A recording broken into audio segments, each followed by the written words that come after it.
जय सिया राम। श्री रामचंद्र जी का सांवला शरीर स्वभाव से ही सुंदर है।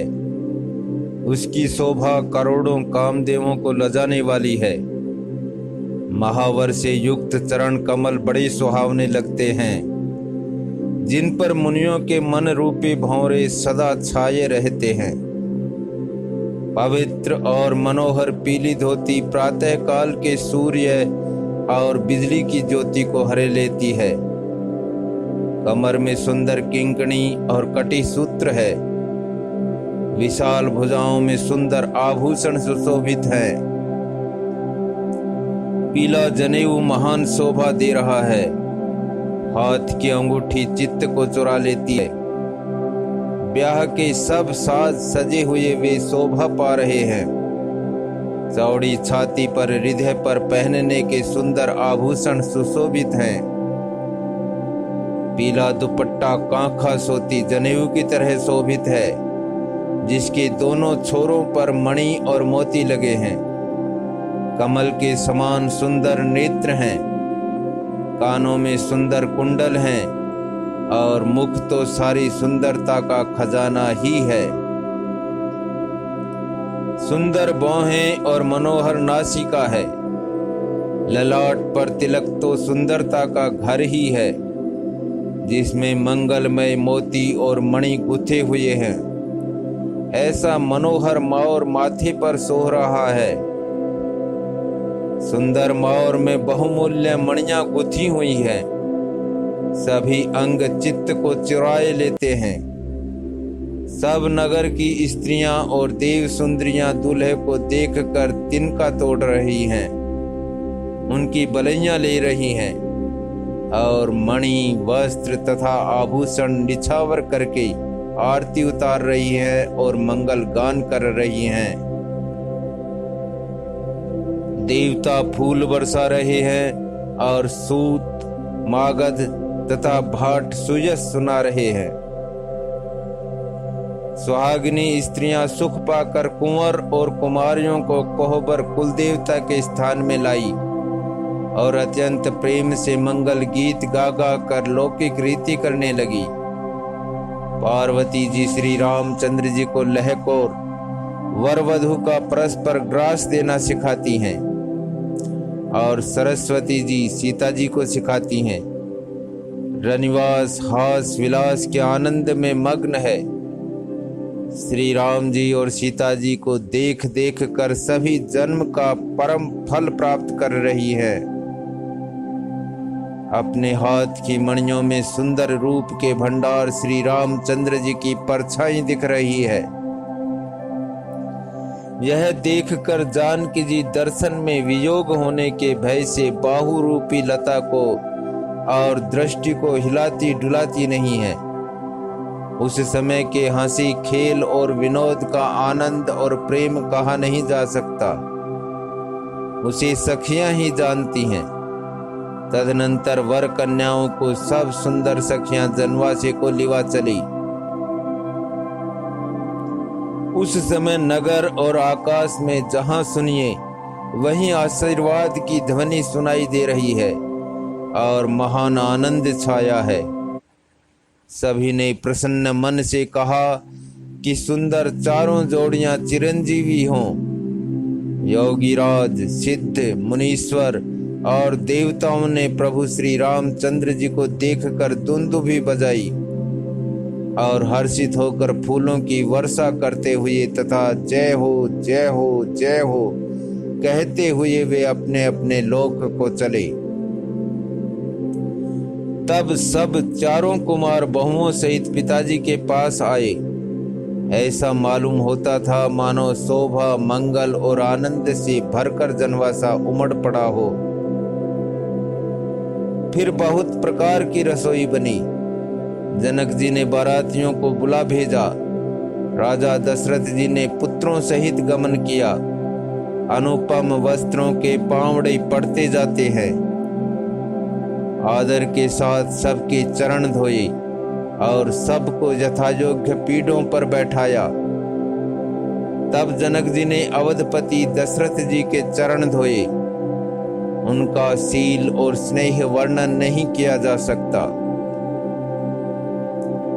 फिर श्री रामचंद्र जी के चरण कमलों को धोया, जो श्री शिव जी के हृदय कमल में छिपे रहते हैं। तीनों भाइयों को श्री रामचंद्र जी के समान जानकर जनक जी ने उनके भी चरण अपने हाथों से धोए। राजा जनक जी ने सभी को उचित आसन दिए और सब परसने वालों को बुला लिया।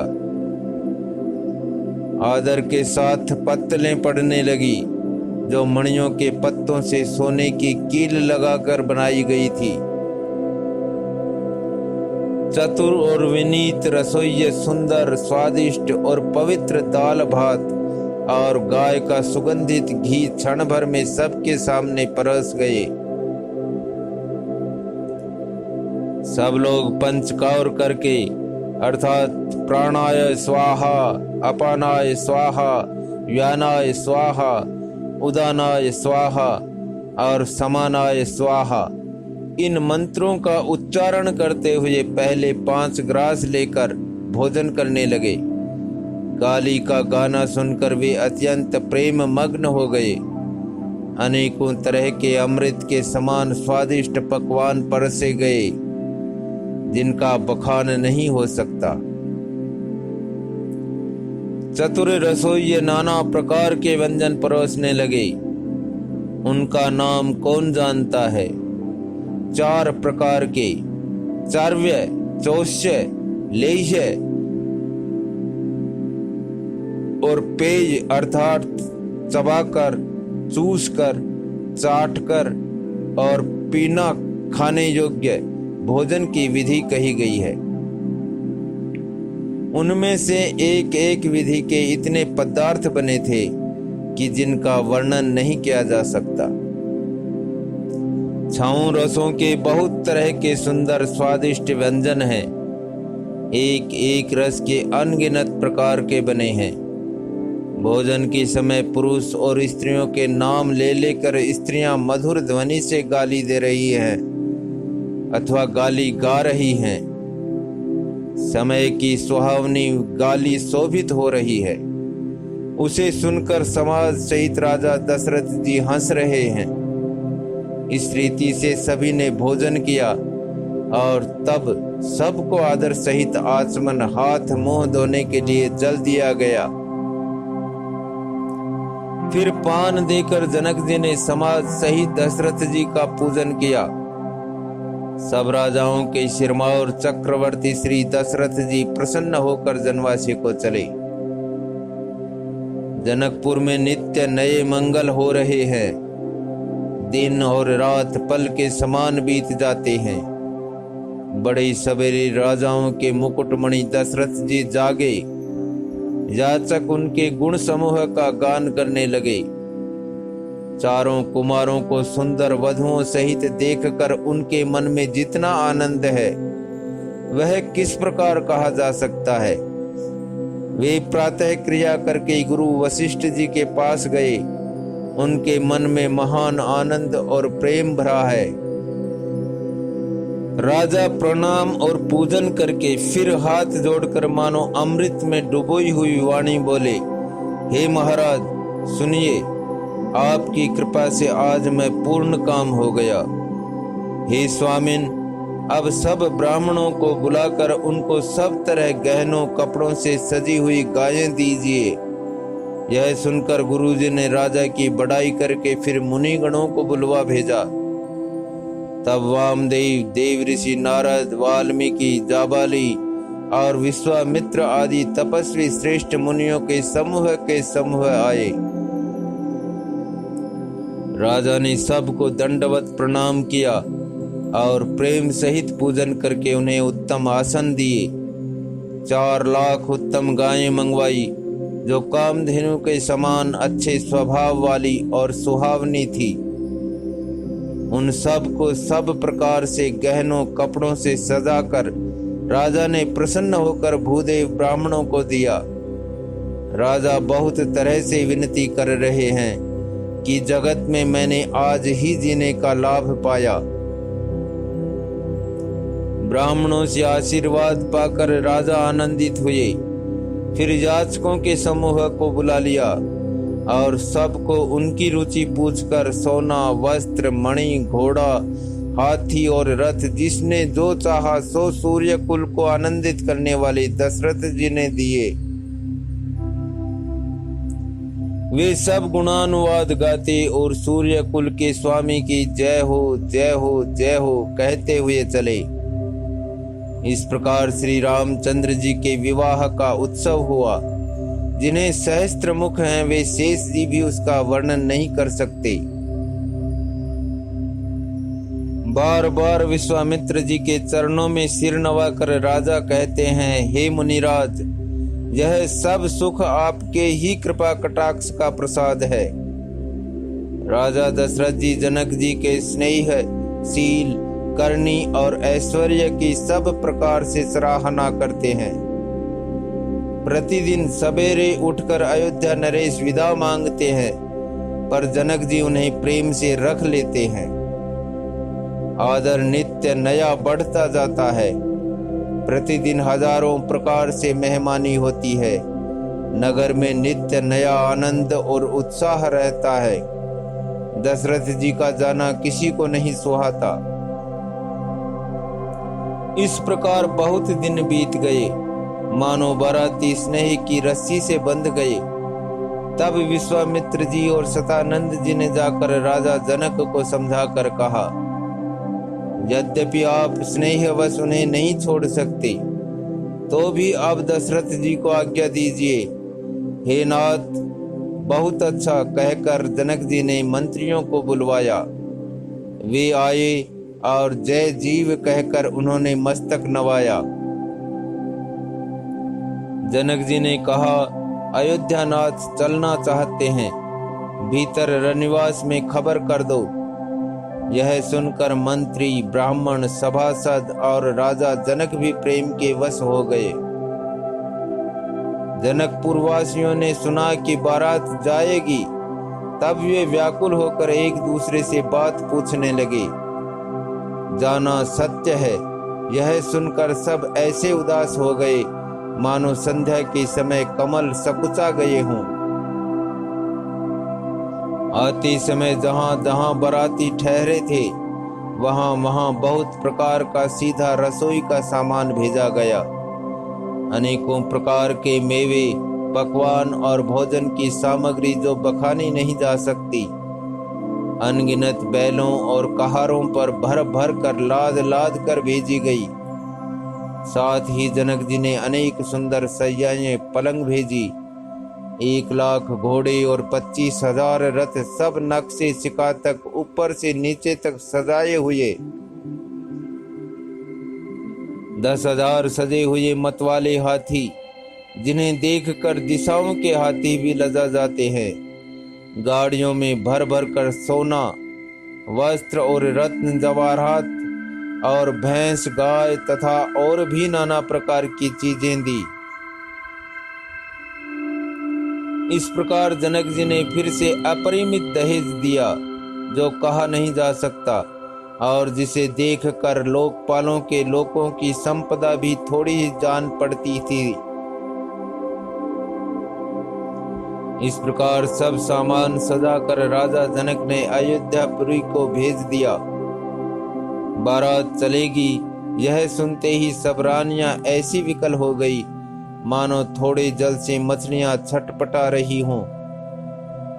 वे बार बार सीता जी को गोद कर लेती हैं और आशीर्वाद देकर सिखावन देती हैं। तुम सदा अपने पति की प्यारी हो, तुम्हारा सुहाग अचल हो, हमारी यही आशीष है। सास, ससुर और गुरु की सेवा करना, पति का रुख देखकर उनकी आज्ञा का पालन करना। सयानी सखियां अत्यंत स्नेह के वश कोमल वाणी से स्त्रियों के धर्म सिखलाती हैं। आदर के साथ सब पुत्रियों को स्त्रियों के धर्म समझाकर रानियों ने बार बार उन्हें हृदय से लगाया। माताएं फिर भेंटती और कहती हैं कि ब्रह्मा ने स्त्री जाति को क्यों रचा। उसी समय सूर्य वंश के पताका स्वरूप श्री रामचंद्र जी भाइयों सहित प्रसन्न होकर विदा कराने के लिए जनक जी के महल को चले। स्वभाव से ही सुंदर चारों भाइयों को देखने के लिए नगर के स्त्री पुरुष दौड़े। कोई कहता है आज ये जाना चाहते हैं। विदेह ने विदाई का सब सामान तैयार कर लिया है। राजा के चारों पुत्र इन प्यारे मेहमानों के मनोहर रूप को नेत्र भरकर देख लो। हे सयानी, कौन जाने किस पुण्य से विधाता ने इन्हें यहाँ लाकर हमारे नेत्रों का अतिथि किया है। मरने वाला जिस तरह अमृत पा जाए, जन्म का भूखा कल्प वृक्ष पा जाए, और नरक में रहने वाला या नरक के योग्य जीव जैसे भगवान के परम पद को प्राप्त हो जाए, हमारे लिए इनके दर्शन वैसे ही हैं। श्री रामचंद्र जी की शोभा को निरख कर हृदय में धर लो। अपने मन को सांप और इनकी मूर्ति को मणि बना लो। इस प्रकार सबको नेत्रों का फल देते हुए सब राजकुमार राजमहल में गए। रूप के समुद्र सब भाइयों को देखकर सारा रनिवास हर्षित हो उठा। सासुएं महान प्रसन्न मन से निछावर और आरती करती है। श्री रामचंद्र जी की छवि देखकर वे प्रेम में अत्यंत मग्न हो गई और प्रेम के विशेष वश होकर बार बार चरणों लगी। हृदय में प्रीति छा गई, इससे लज्जा नहीं रह गई। उनके स्वाभाविक स्नेह का वर्णन किस तरह किया जा सकता है। उन्होंने भाइयों सहित श्री राम जी को उपटन करके स्नान कराया और बड़े प्रेम से सटरस भोजन कराया। सुअवसर जानकर श्री रामचंद्र जी शील, स्नेह और संकोच भरी वाणी बोले, महाराज अयोध्यापुरी को चलना चाहते हैं। उन्होंने हमें विदा होने के लिए यहाँ भेजा है।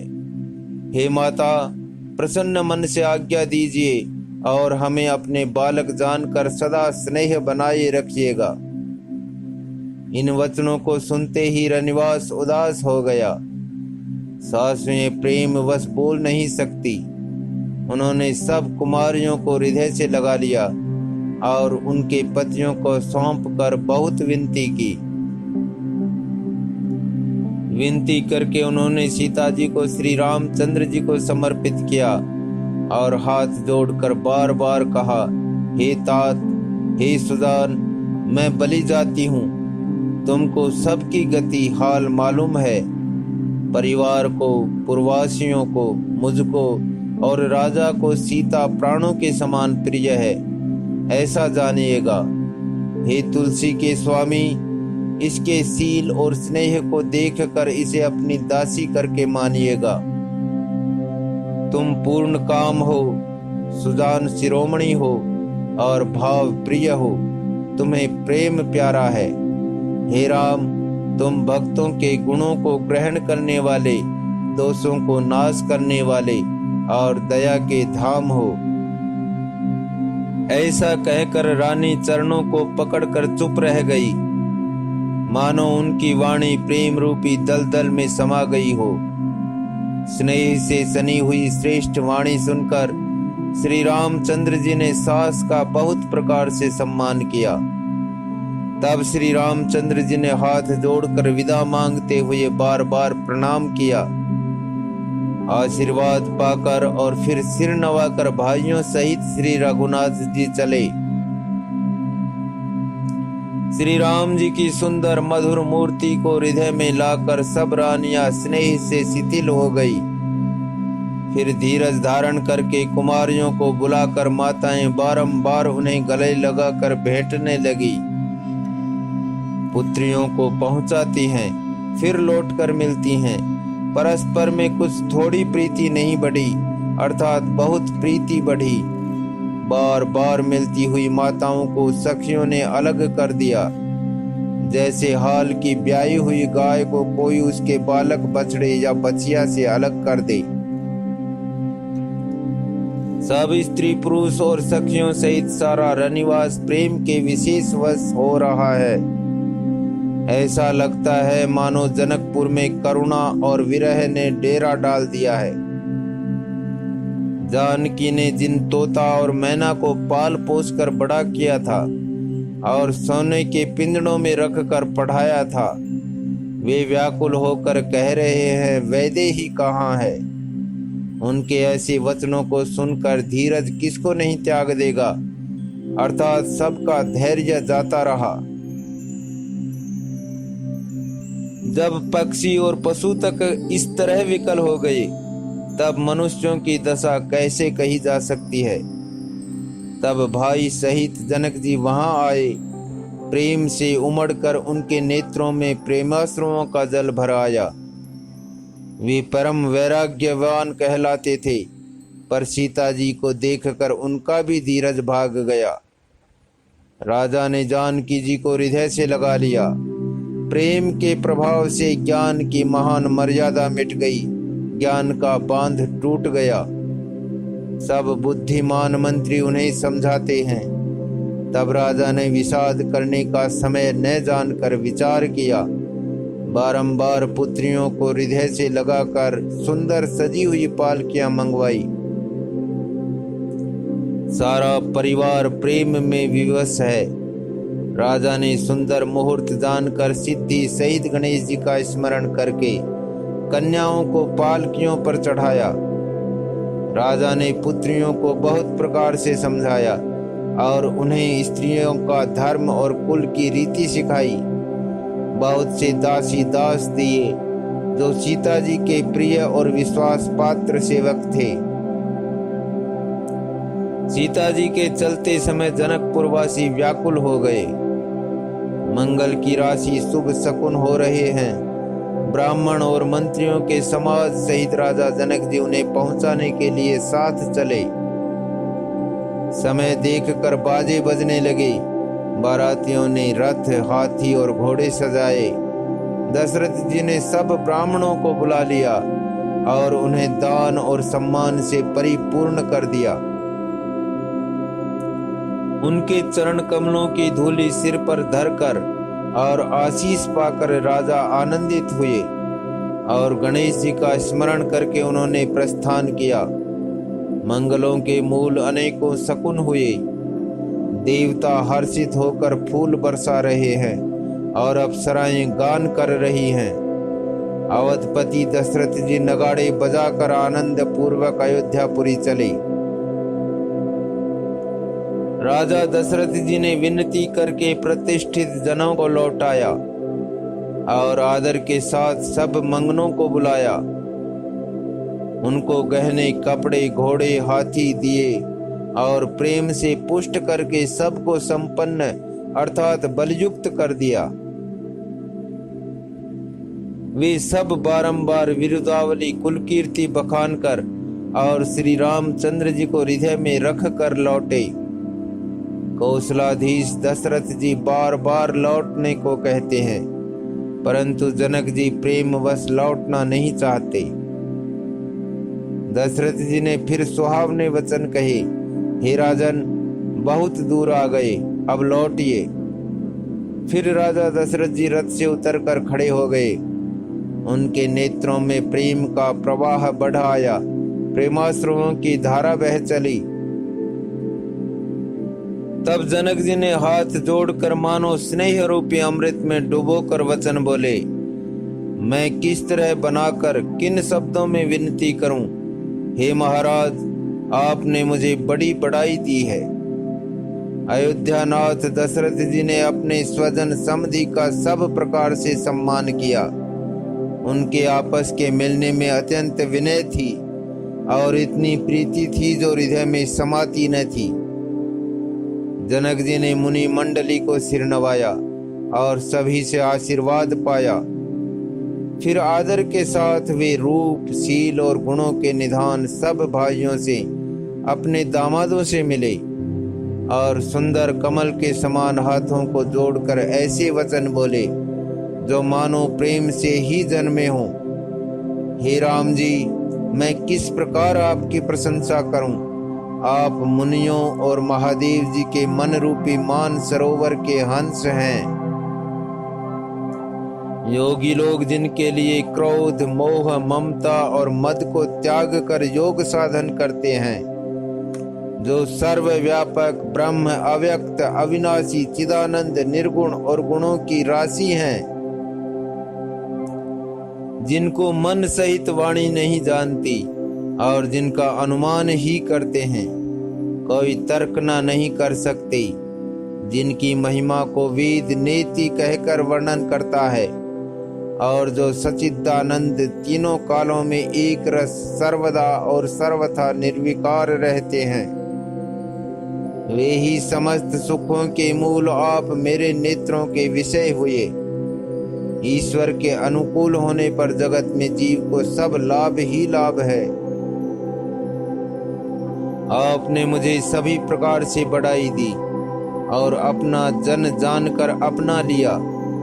यदि 10,000 सरस्वती और शेष हों और करोड़ों कल्पों तक गणना करते रहें, तो भी हे रघुनाथ जी सुनिए, मेरे सौभाग्य और आपके गुणों की कथा कहकर समाप्त नहीं की जा सकती। मैं जो कुछ कह रहा हूँ वह अपने इस एक ही बल पर कि आप अत्यंत थोड़े प्रेम से प्रसन्न हो जाते हैं। मैं बार बार हाथ जोड़कर यह मांगता हूँ कि मेरा मन भूलकर भी आपके चरणों को न छोड़े। जनक जी के श्रेष्ठ वचनों को सुनकर जो मानो प्रेम से पुष्ट किए हुए थे, पूर्ण काम श्री रामचंद्र जी संतुष्ट हुए। उन्होंने सुंदर विनती करके पिता दशरथ जी, गुरु विश्वामित्र जी और कुल गुरु वशिष्ठ जी के समान जानकर ससुर जनक जी का सम्मान किया। फिर जनक जी ने भरत जी से विनती की और प्रेम के साथ मिलकर फिर उन्हें आशीर्वाद दिया।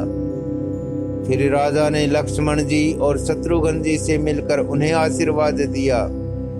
वे परस्पर प्रेम के वश होकर बार बार आपस में सिर नवाने लगे।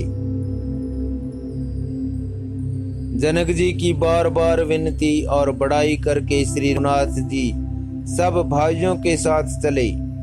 जनक जी ने जाकर विश्वामित्र जी के चरण पकड़ लिए और उनके चरणों की रज को सिर और नेत्रों में लगाया। उन्होंने कहा, हे मुनीश्वर सुनिए, आपके सुंदर दर्शन से कुछ भी दुर्लभ नहीं है। मेरे मन में ऐसा विश्वास है, जो सुख और सुयश लोकपाल चाहते हैं परंतु असंभव समझकर जिसका मनोरथ करते हुए सकुचाते हैं, हे स्वामी, वही सुख और सुयश मुझे सुलभ हो गया। सारी सिद्धियां आपके दर्शनों की अनुगामिनी अर्थात पीछे पीछे चलने वाली हैं। इस प्रकार बार बार विनती की और सिर नवाकर तथा उनसे आशीर्वाद पाकर राजा जनक लौटे। डंका बजाकर बारात चली। छोटे बड़े सभी समुदाय प्रसन्न हैं। रास्ते के गांव के स्त्री पुरुष श्री रामचंद्र जी को देखकर नेत्रों का फल पाकर सुखी होते हैं। बीच बीच में सुंदर मुकाम करती हुई तथा मार्ग के लोगों को सुख देती हुई वह बारात पवित्र दिन में अयोध्यापुरी के समीप आ पहुंची। नगाड़ों पर चोटें पड़ने लगी, सुंदर ढोल बजने लगे, भेरी और शंख की बड़ी आवाज हो रही है, हाथी घोड़े गरज रहे हैं, विशेष शब्द करने वाली झांझें, सुहावनी डफलियां तथा रसीले राग से सहनाइयां बज रही हैं। बारात को आती हुई सुनकर नगर निवासी प्रसन्न हो गए।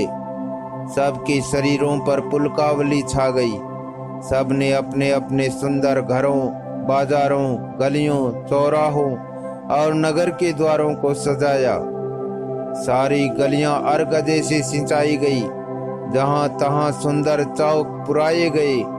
तोरणों, ध्वजा पताकाओं और मंडपों से बाजार ऐसा सजा कि जिसका वर्णन नहीं किया जा सकता। फल सहित सुपारी, केला, आम, मौलसरी, कदम्ब और तमाल के वृक्ष लगाए गए। वे लगे हुए सुंदर वृक्ष फलों के भार से पृथ्वी को छू रहे हैं। उनके मणियों के थाले बड़ी सुंदर कारीगरी से बनाए गए हैं। अनेक प्रकार के मंगल कलश घर घर सजाकर बनाए गए हैं। श्री रघुनाथ जी की पूरी अयोध्या को देखकर ब्रह्मा आदि सब देवता सिहाते हैं। उस समय राजमहल अत्यंत शोभित हो रहा था। उसकी रचना देखकर कामदेव भी मनमोहित हो जाता था। मंगल शकुन मनोहरता रिद्धि सिद्धि सुख सुहावनी संपत्ति और सब प्रकार के उत्साह आनंद मानो सहज सुंदर शरीर धर धर कर दशरथ जी के घर में छा गए हैं। श्री रामचंद्र जी और सीता जी के दर्शनों के लिए भला कहिए किसे लालसा न होगी। सुहागिनी स्त्रियां झुंड की झुंड मिलकर चली, जो अपनी छवि से कामदेव की स्त्री रति का भी निरादर कर रही हैं। सभी सुंदर मंगल द्रव्य एवं आरती सजाए हुए गा रही है, मानो सरस्वती जी ही बहुत से वेश धारण किए गा रही हो। राजमहल में आनंद के मारे शोर मच रहा है। उस समय का और सुख का वर्णन नहीं किया जा सकता। कौशल्या जी आदि श्री रामचंद्र जी की सब माताएं प्रेम के विशेष वश होने से शरीर की सुध भूल गई। गणेश जी और त्रिपुरारी शिव जी का पूजन करके उन्होंने ब्राह्मणों को बहुत सा दान दिया। वे ऐसी परम प्रसन्न हुई मानो अत्यंत दरिद्री चारों पदार्थ पा गया हो। सुख और महान आनंद से विवश होने के कारण सब माताओं के शरीर शिथिल हो गए हैं, उनके चरण चलते नहीं हैं। श्री रामचंद्र जी के दर्शनों के लिए वे अत्यंत अनुराग में भरकर परछन का सब सामान सजाने लगी। अनेकों प्रकार के बाजे बजते थे। सुमित्रा जी ने आनंद पूर्वक मंगल साज सजाए। हल्दी दूब दही पत्ते फूल पान और सुपारी आदि मंगल की मूल वस्तुएं तथा अक्षत चावल आंखुए गौरोचन लावा और तुलसी की सुंदर मंजरियां सुशोभित हैं। नाना रंगों से चित्रित किए हुए सहज सुहावने स्वर्ण के कलश ऐसे मालूम होते हैं मानो कामदेव के पक्षियों ने घोंसले बनाए हों। शकुन की सुगंधित वस्तुएं बखानी नहीं जा सकती। सब रानियां संपूर्ण मंगल साज सज रही हैं। बहुत प्रकार की आरती बनाकर वे आनंदित हुई सुंदर मंगल गान कर रही हैं। सोने के थालों को मांगलिक वस्तुओं से भरकर अपने कमल के समान कोमल हाथों में लिए हुए माताएं आनंदित होकर परछन करने चली। उनके शरीर पुलकावली से छा गए हैं। धूप के धुएं से आकाश ऐसा काला हो गया है मानो सावन के बादल घुमड़ घुमड़ कर छा गए हों। देवता कल्प वृक्ष के फूलों की मालाएं बरसा रहे हैं। वे ऐसी लगती हैं मानो बगलों की पंक्ति मन को अपनी ओर खींच रही हो। सुंदर मणियों से बने बंधनवार ऐसे मालूम होते हैं मानो इंद्र धनुष सजाए हों। अटारियों पर सुंदर और चपल स्त्रियां प्रकट होती और छिप जाती हैं, आती जाती हैं। वे ऐसी जान पड़ती हैं मानो बिजलियां चमक रही हों।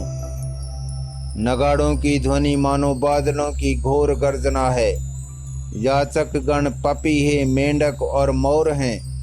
देवता पवित्र सुगंध रूपी जल बरसा रहे हैं, जिससे खेती के समान नगर के सब स्त्री पुरुष सुखी हो रहे हैं। प्रवेश का समय जानकर गुरु वशिष्ठ जी ने आज्ञा दी। तब रघुकुल मणि महाराज दशरथ जी ने शिव जी पार्वती जी और गणेश जी का स्मरण करके समाज सहित आनंदित होकर नगर में प्रवेश किया। शकुन हो रहे हैं। देवता दुंदुभी बजा बजा कर फूल बरसा रहे हैं। देवताओं की स्त्रियां आनंदित होकर सुंदर मंगल गीत गा गा कर नाच रही हैं। मागध सूत भाट और चतुर नट तीनों लोकों के उजागर सबको प्रकाश देने वाले परम प्रकाश स्वरूप श्री रामचंद्र जी का यश गा रहे हैं। जय ध्वनि तथा वेद की निर्मल श्रेष्ठ वाणी सुंदर मंगल से सनी हुई दसों दिशाओं में सुनाई पड़ रही है। बहुत से बाजे बजने लगे। आकाश में देवता और नगर में लोग सब प्रेम में मग्न हैं। बाराती ऐसे बने ठने हैं कि उनका वर्णन नहीं हो सकता। परम आनंदित हैं, सुख उनके मन में समाता नहीं है। तब अयोध्या वासियों ने राजा को जोहार वंदना की। श्री रामचंद्र जी को देखते ही वे सुखी हो गए। सब मणियां और वस्त्र निछावर कर रहे हैं। नेत्रों में प्रेमाश्रुओं का जल भरा है और शरीर पुलकित है। नगर की स्त्रियां आनंदित होकर आरती कर रही हैं और सुंदर चारों कुमारों को देखकर हर्षित हो रही हैं। पालकियों के सुंदर पर्दे हटा हटा कर वे दुल्हनों को देखकर सुखी होती हैं। इस प्रकार सबको सुख देते हुए राज द्वार पर आए। माताएं आनंदित होकर बहुओं सहित कुमारों का प्रसन्न कर रही हैं। वे बार बार आरती कर रही हैं। उस प्रेम और महान आनंद को कौन कह सकता है। अनेकों प्रकार के आभूषण, रत्न और वस्त्र तथा अगणित प्रकार की अन्य वस्तुएं निछावर कर रही हैं। बहुओं सहित चारों पुत्रों को देखकर माताएं परमानंद में मग्न हो गई। सीता जी और श्री राम जी की छवि को बार बार देखकर वे जगत में अपने जीवन को सफल मानकर आनंदित हो रही है।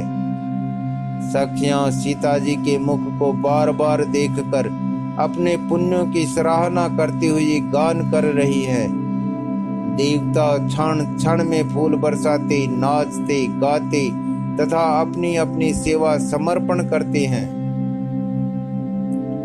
चारों मनोहर जोड़ियों को देखकर सरस्वती ने सारी उपमाओं को खोज डाला, पर कोई उपमा देते नहीं बनी, क्योंकि उन्हें सभी बिल्कुल तुच्छ जान पड़ी।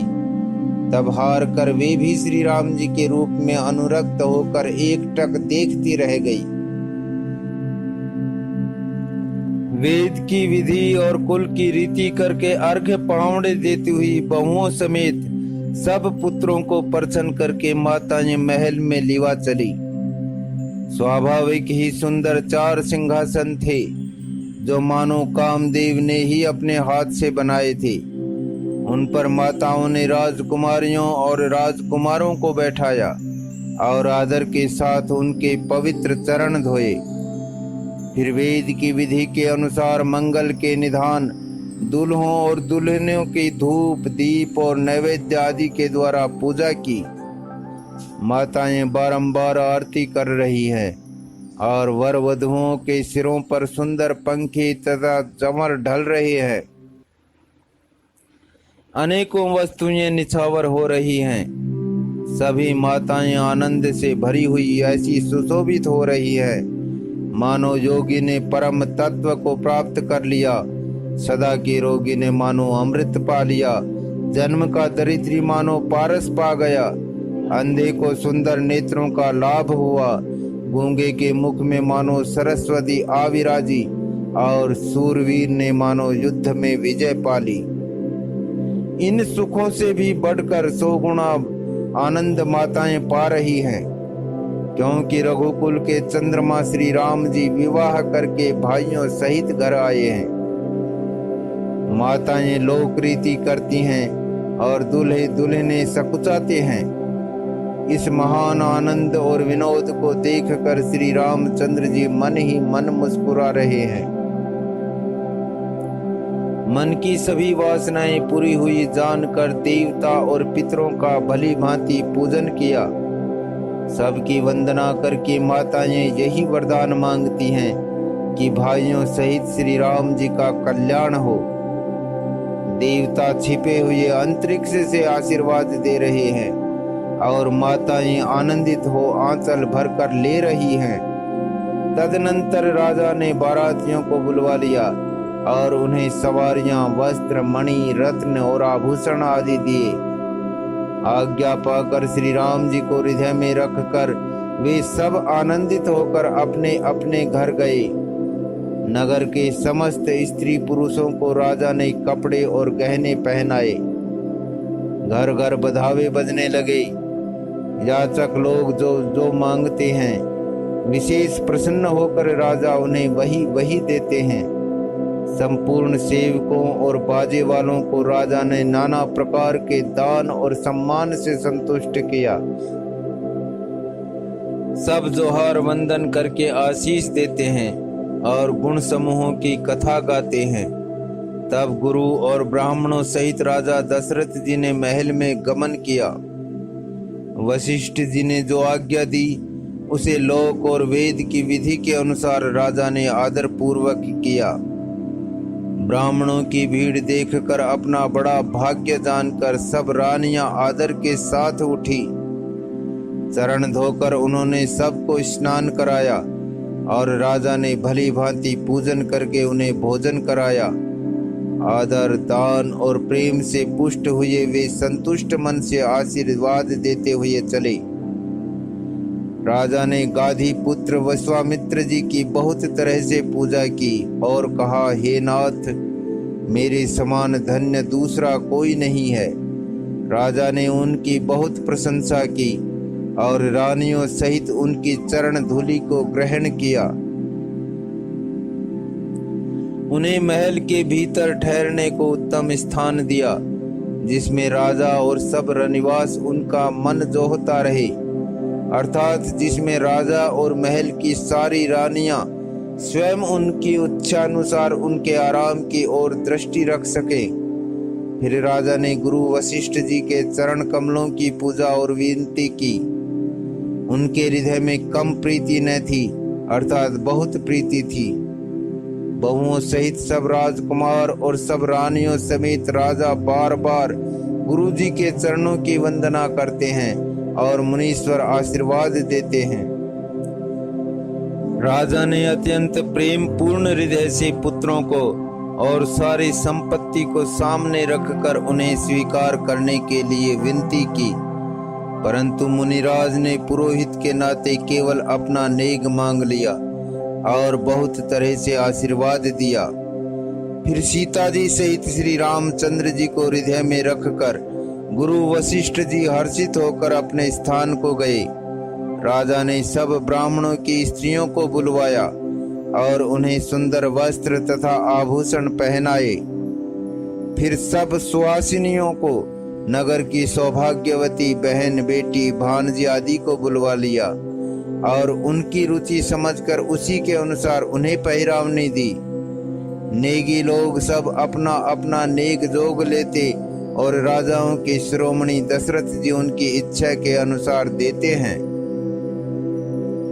जिन मेहमानों को प्रिय और पूजनीय जाना, उनका राजा ने भली भांति सम्मान किया। देवगण श्री रघुनाथ जी का विवाह देखकर उत्सव की प्रशंसा करके फूल बरसाते हुए, नगाड़े बजाकर और परम सुख प्राप्त कर अपने अपने लोकों को चले। वे एक दूसरे से श्री राम जी का यश कहते जाते हैं। हृदय में प्रेम समाता नहीं है। सब प्रकार से सबका प्रेम पूर्वक भली भांति आदर सत्कार कर लेने पर राजा दशरथ जी के हृदय में पूर्ण उत्साह आनंद भर गया। जहाँ रनिवास था वे वहां पधारे और बहुओं समेत उन्होंने कुमारों को देखा।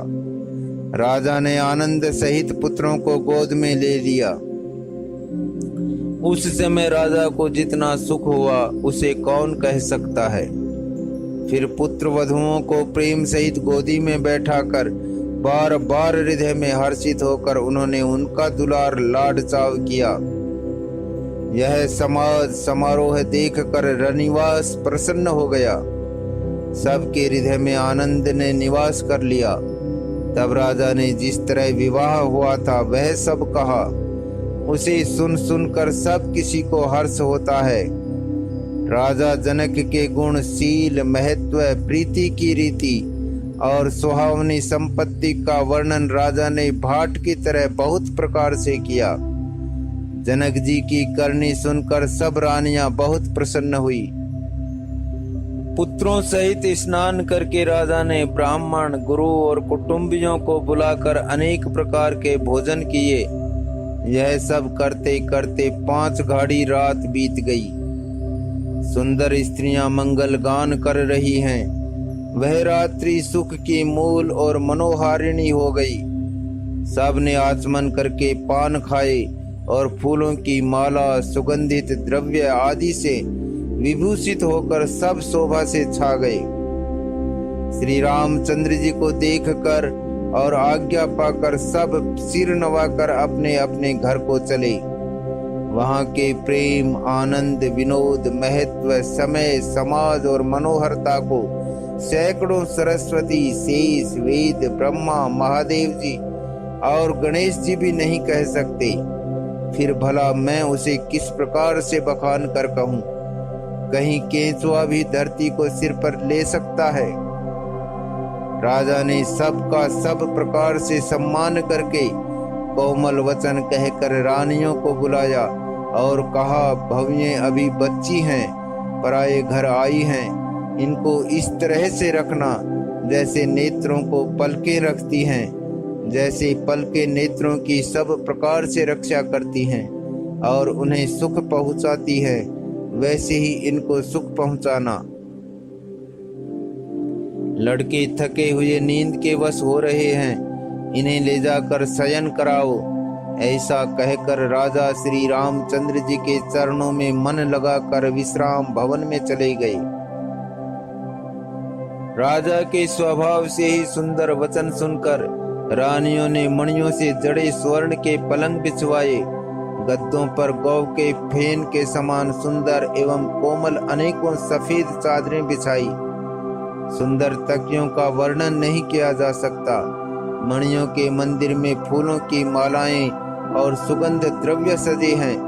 सुंदर रत्नों के दीपकों और सुंदर चंदोमे की शोभा कहते नहीं बनती। जिसने उन्हें देखा हो वही जान सकता है। इस प्रकार सुंदर सैया सजाकर माताओं ने श्री रामचंद्र जी को उठाया और प्रेम सहित पलंग पर पौड़ाया। श्री राम जी ने बार बार भाइयों को आज्ञा दी, तब वे भी अपने अपने सैयाओं पर सो गए। श्री राम जी के सांवले सुंदर कोमल अंगों को देखकर सब माताएं प्रेम सहित वचन कह रही हैं, हे तात, मार्ग में जाते हुए तुमने बड़ी भयावनी ताड़का राक्षसी को किस प्रकार से मारा? बड़े भयानक राक्षस जो विकट योद्धा थे और जो युद्ध में किसी को कुछ नहीं गिनते थे, उन दुष्ट मारीच और सुबाहु को सहायकों सहित तुमने कैसे मारा? हे तात, मैं बलियां लेती हूँ। मुनि की कृपा से ही ईश्वर ने तुम्हारी बहुत सी बलाओं को टाल दिया। दोनों भाइयों ने यज्ञ की रखवाली करके गुरु जी के प्रसाद से सब विद्याएं पाई। चरणों की धूली लगते ही मुनि पत्नी अहिल्या तर गई। विश्व भर में यह कीर्ति पूर्ण रीति से व्याप्त हो गई। कच्छप की पीठ, वज्र और पर्वत से भी कठोर शिव जी के धनुष को राजाओं के समाज में तुमने तोड़ दिया। विश्व विजय के यश और जानकी को पाया और सब भाइयों को ब्याह कर घर आए। तुम्हारे सभी कर्म अमानुषी हैं, मनुष्य की शक्ति से बाहर हैं, जिन्हें केवल विश्वामित्र जी की कृपा ने सुधारा है, संपन्न किया है। हे तात, तुम्हारा चंद्रमुख देखकर आज हमारा जगत में जन्म लेना सफल हुआ। तुमको बिना देखे जो दिन बीते हैं, उनको ब्रह्मा गिनती में न लावे, हमारी आयु में शामिल न करे।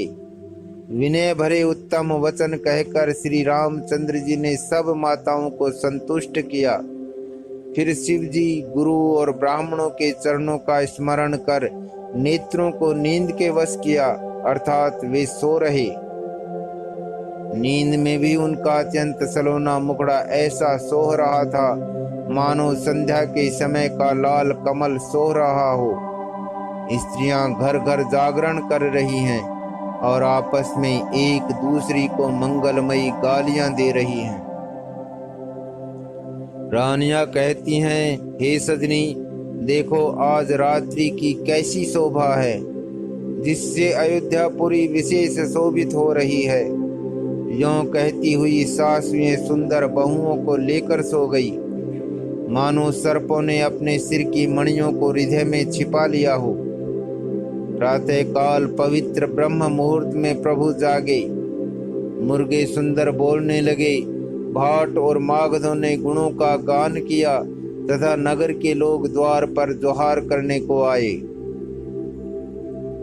ब्राह्मणों, देवताओं, गुरु, पिता और माताओं की वंदना करके आशीर्वाद पाकर सब भाई प्रसन्न हुए।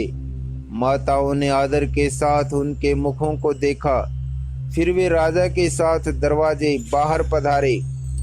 स्वभाव से ही पवित्र चारों भाइयों ने सब शौचादि से निवृत्त होकर पवित्र सरयू नदी में स्नान किया और प्रातः क्रिया, संध्या वंदन आदि करके वे पिता के पास आए।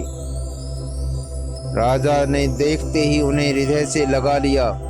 तदनंतर वे आज्ञा पाकर हर्षित होकर बैठ गए। श्री रामचंद्र जी के दर्शन कर और नेत्रों के लाभ की बस यही सीमा है, ऐसा अनुमान कर सारी सभा शीतल हो गई, अर्थात सबके तीनों प्रकार के ताप सदा के लिए मिट गए। फिर मुनि वशिष्ठ जी और विश्वामित्र जी आए। राजा ने उनको सुंदर आसनों पर बैठाया और पुत्रों समेत उनकी पूजा करके उनके चरणों लगे। दोनों गुरु श्री राम जी को देखकर प्रेम में मुग्ध हो गए। वशिष्ठ जी धर्म के इतिहास कह रहे हैं और राजा रनिवास सहित सुन रहे हैं, जो मुनियों के मन को भी अगम्य है। ऐसी विश्वामित्र जी की करनी को वशिष्ठ जी ने आनंदित होकर बहुत प्रकार से वर्णन किया। वामदेव जी बोले, ये सब बातें सत्य हैं। विश्वामित्र जी की सुंदर कीर्ति तीनों लोकों में छाई हुई है। यह सुनकर सब किसी को आनंद हुआ। श्री राम लक्ष्मण के हृदय में अधिक उत्साह आनंद हुआ।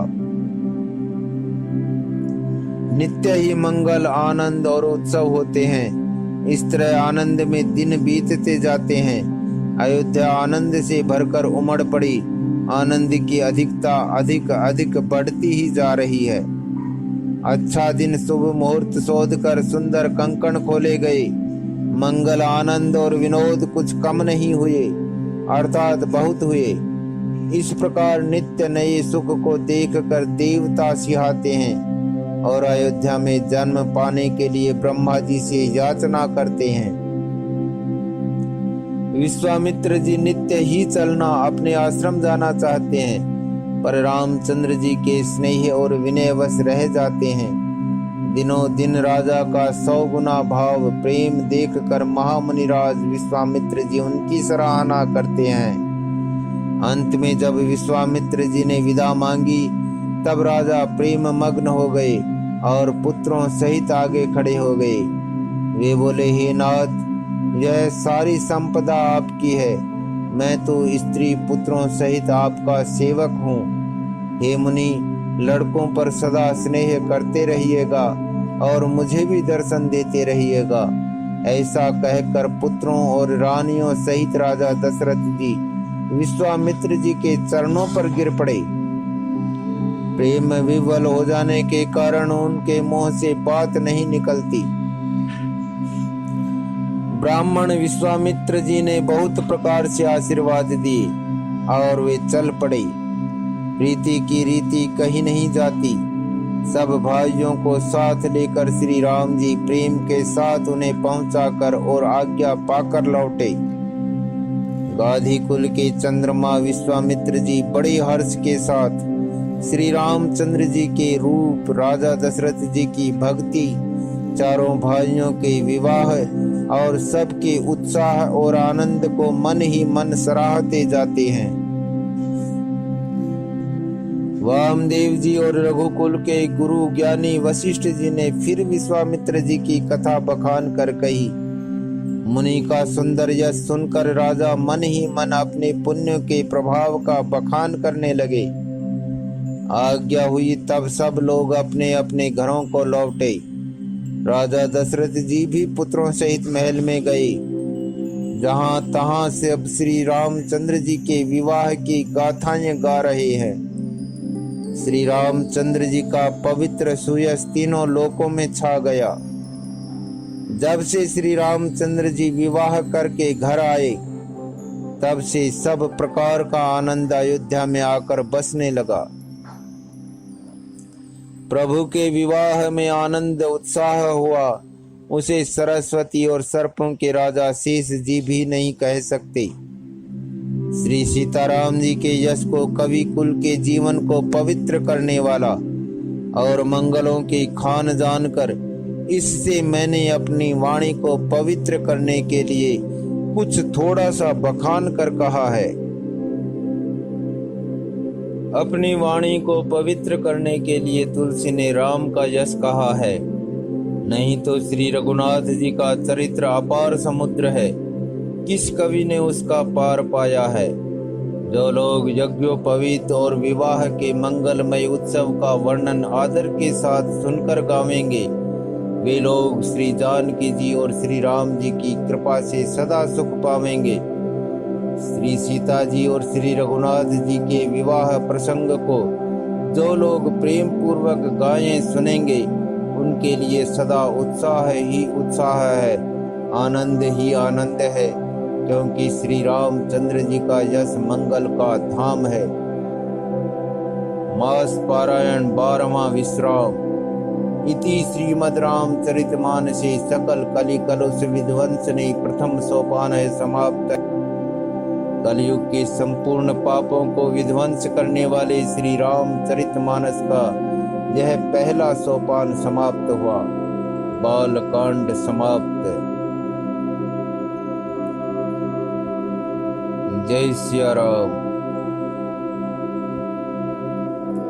आदौ रामदभवनादिगमनं हत्वा मृगं काञ्चनं वैदेही हरणं जटायुमरणं सुग्रीवसम्भाषणं बालिनिग्रहणं समुद्रतरणं लङ्कापुरीदाहनं